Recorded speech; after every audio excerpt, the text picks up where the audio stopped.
Hello everyone, I came out for a little wandering and look what I spotted on the side of a hill.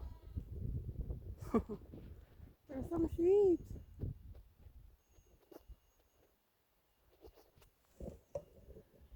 It's the middle of March when I'm filming and we still have remnants of snow, but it's slowly warming up. It's about 2 degrees Celsius now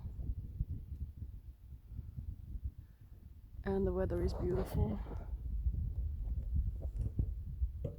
Okay, let's go back to the sheep. I actually can't see clearly what I'm filming because the sun is in my eyes. But I hope that I'm capturing the sheep. And my hand is shaky, I'm sorry for that, but I'm trying to film over a fence. Okay, let's go see what else we can see today.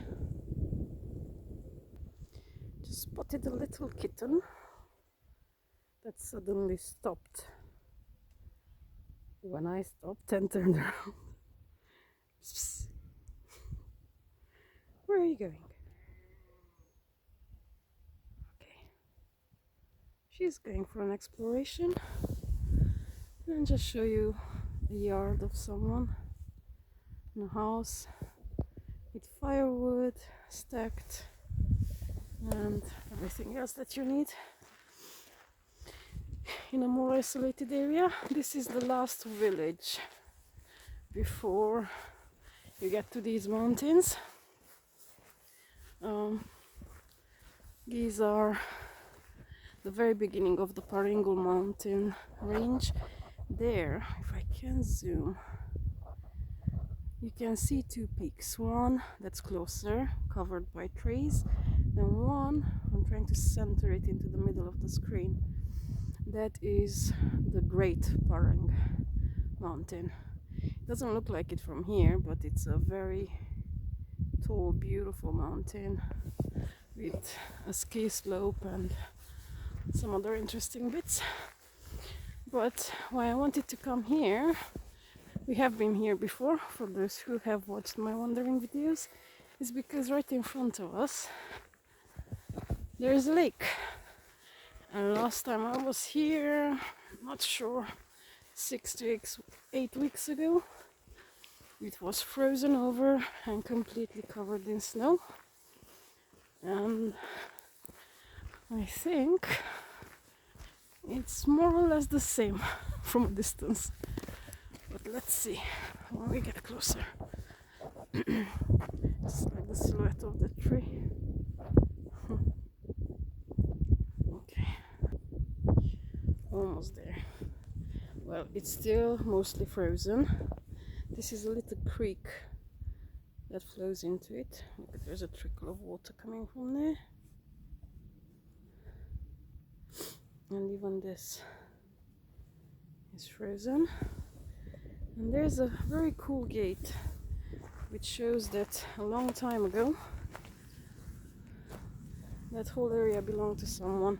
I think this lake came to happen not in the most natural way. I don't know the history of it, but I think it's artificial for some reason. Just stepped in some mud. Yeah, let's have a look at it a bit more closer. It's very muddy, but I wanna see it. Okay. Okay, I don't think I'm gonna go any further because I'm starting to sink into it. But you can see still the ice layers. The edge has now melted. What did I do? Silly me. Okay, let's try a bit here.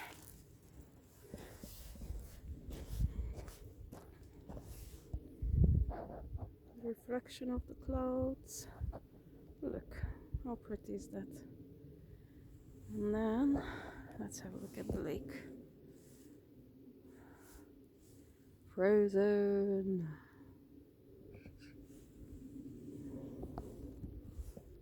It's a beautiful day today. It was the same yesterday, but very cold and also a bit windy.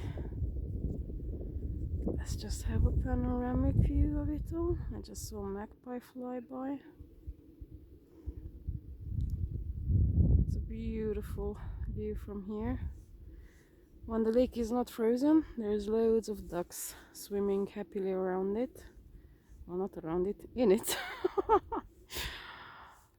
There's a farm here. I showed you before. And they have all sorts of animals, including some really beautiful different types of ducks. You can see a little car that pulled an old type carriage thingy with the hay barrels on it.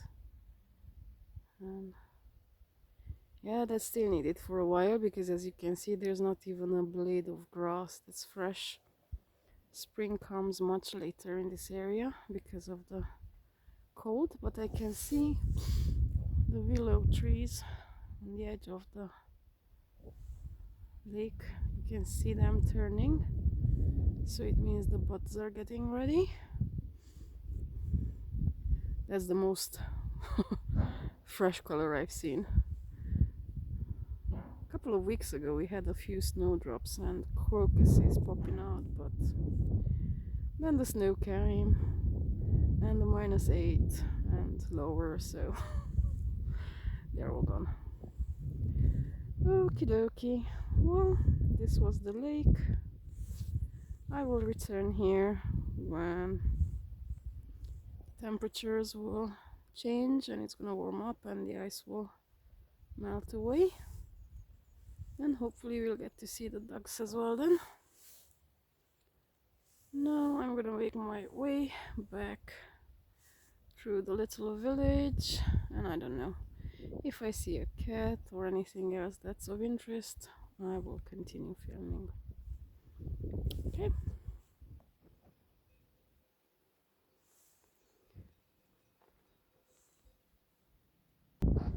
Look who I found. A beautiful little kitty that you have met a couple of weeks or maybe a little bit longer ago. This one has 3 more siblings and a beautiful mom. Check out that video if you want to meet them. At that time there was big snow. Now how can I get in there? It's all very muddy. But I just wanted to show you that view, which is absolutely beautiful. Oopsie. Now, there. There's beautiful chalk cliffs on that side, and I did film a really cool wandering there in autumn last year. There were the most splendid colors on the trees around them.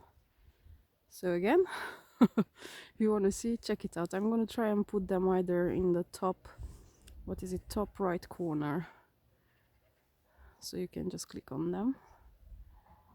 Both the cat video and the wanderings at Kayletway in autumn. It's really beautiful. It's quite far from here. It was a mega walk for me.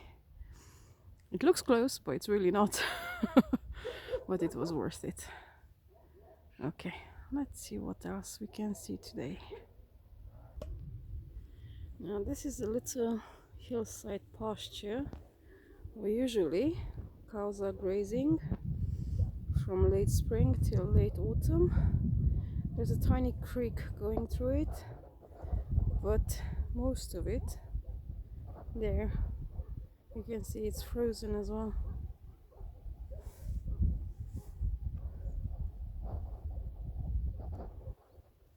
Let's go back to that view.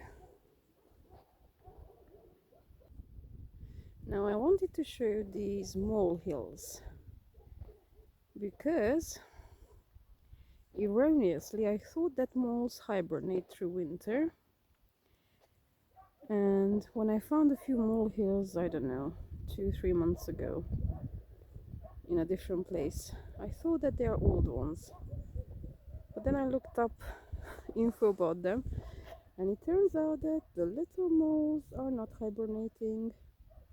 They keep on going through winter no matter how cold it is, and they keep on digging their tunnels, finding their food and so forth. So there you go, this is another sign, because just a few days ago all of this was covered in snow. So there we go, an interesting fact for us to know about moles. Okay, so those are the chalk cliffs I talked about, and then now from here we can see another beautiful mountain, and that is still covered in snow. That one's called the Peak of Peter. So again, it's quite a distance away, and it's absolutely beautiful. I was there as a child. My dad took us. That was a long time ago, and the weather is now not favorable for such excursions. The car was passing, so okay, let's pan around, because from here we can actually see the Great Parang properly, I think. Where are you? It's a bit tricky to do the camera. There we go. That's the peak, the highest peak in this area. I don't remember exactly the height of it. I will need to look it up. I might put it in the description. But it's a beautiful mountain. There's still some remnants of rose hips from last year. They are now absolutely dried up and shriveled. They have been through a really cold winter, but they still look pretty. And I just want to show you a sign. Ta-da! And now that you know that there's pastures and cows grazing around in spring and summer, it's no surprise.